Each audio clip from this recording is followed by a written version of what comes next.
اعوذ باللہ من الشیطان اللعین الرجیم بسم اللہ الرحمن الرحیم الحمد للہ رب العالمین والصلاة والسلام علی نبی الکریم وعلی آلہ الطیبین الطاہرین المعصومین المنتجبین ولعنۃ اللہ علی اعدائہم من الآن الى قیام یوم الدین آمین یا رب العالمین. اما بعد، بسم اللہ الرحمن الرحیم.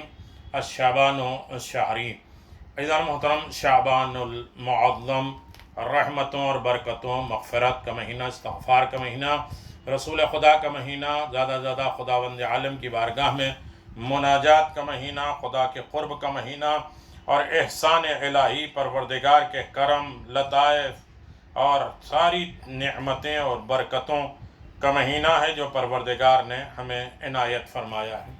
اللہ تبارک و تعالیٰ کے احسانات اور کرم نوازیاں بہت عظیم ہیں جو ساری کائنات پہ جاری اور ساری ہے اس کی رحمتیں. لہٰذا اس پروردگار کی عبادت کرنے میں ہمیں کسی طریقے کی کوئی کوتاہی نہیں کرنا چاہیے. یقیناً ماہ شعبان کے روزے نمازوں کی طرف آپ گامزن ہیں، اور جب 23 شعبان المعظم آ جائے تو یقیناً اس میں 30 رکعت نماز ہے، دو دو کر کے پڑھیں گے، یعنی 15 مرتبہ نماز پڑھیں گے. نماز 23 شعبان پڑھتا ہوں یا پڑھتی ہوں قربتاً الی اللہ. اس میں الحمد کے بعد اذا زلزلت الارض زلزالہا، سورہ زلزال جو ہے ایک ایک مرتبہ پڑھنا ہے، الحمد، اس کے بعد زلزال، یعنی تقریباً 30 مرتبہ پڑھنا ہے، دو دو کر کے رکعت پڑھنا ہے، یعنی 15 مرتبہ نماز پڑھنا ہے، 30 رکعت نماز. ہر رکعت میں الحمد کے بعد اذا زلزلت الارض زلزالہا. یقیناً یہ عظیم ترین سورہ ہے. یہ سورہ مدنی ہے اور سورہ نساء کے بعد نازل ہوا ہے، اور اس میں آیات بسم اللہ کو ملا کے 9 بنتی ہے. اذا زلزلت الارض زلزالہا واخرجت الارض اثقالہا وقال الانسان ما لہا. پیغمبر اسلام کی حدیث ہے، جس نے اس سورہ کو پڑھا گویا اس نے سورہ بقرہ کی تلاوت کی، سورہ بقرہ کی تلاوت کی، اور اس کی 1/4 قرآن ختم کرنے کا ثواب ملتا ہے. امام جعفر صادق علیہ السلام نے فرمایا کہ جو شخص سورہ اذا زلزلت الارض زلزالہا نوافل میں پڑھا، نافلے کی نماز میں پڑھے، وہ کبھی زلزلے کی موت میں نہیں مرے گا. پتہ نہیں کب زلزلہ آ جائے. انسان اس سورہ کو زیادہ زیادہ پڑھے، یاد رکھے. نہ بجلی گرے گی اس کے اوپر، نہ آفات دنیا اسے کسی آفت میں مبتلا ہوگا. جب مرے گا تو خدا کا حکم ہوگا کہ اے میرے بندے، جنت تیرے لیے مباح ہے، اور جہاں چاہے تجھے رکو، جہاں چاہے تم رہو، کوئی پرواہ نہیں ہے. امام جعفر صادق علیہ السلام فرماتے ہیں کہ جب اس سورہ کی تلاوت کرنے والا مرتا ہے تو ایک فرشتہ خدا کی جانب سے ملک الموت کو حکم دیتا ہے کہ اللہ کے ولی کے ساتھ نرمی کرنا، کیونکہ یہ مجھے بہت یاد کرتا ہے اور اس سورہ کی تلاوت کرتا ہے. اور خود یہ سورہ بھی ملک الموت سے سفارش کرے گا تو ملک الموت جواب دے گا کہ مجھے خدا خود حکم دے رہا ہے کہ میں اس کے مرنے والے کے حکم مانوں. اگر وہ اجازت دے گا تو اس کی روح قبض کروں گا. چنانچہ جب مرنے والے کے سامنے جنت سے پردہ ہٹا دیا جاتا ہے تو وہ خود ملک الموت سے خواہش کرتا ہے کہ نہایت آسانی سے اس کی روح کو کھینچ لے، اور پھر 70,000 فرشتے اس کو جنت تک لے جانے میں ایک دوسرے کے ساتھ آگے بڑھتے ہیں کہ میں لے کے جاؤں گا، وہ کہتے ہیں میں لے کے جاؤں گا.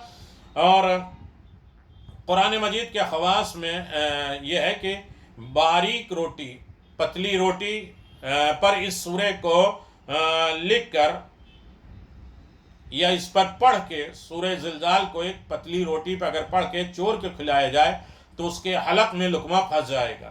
اور اسی طرح اگر چور کا نام لے کر انگوٹھی پر اس کو پڑھا دیا جائے تو انگوٹھی حرکت کرنے لگے گی.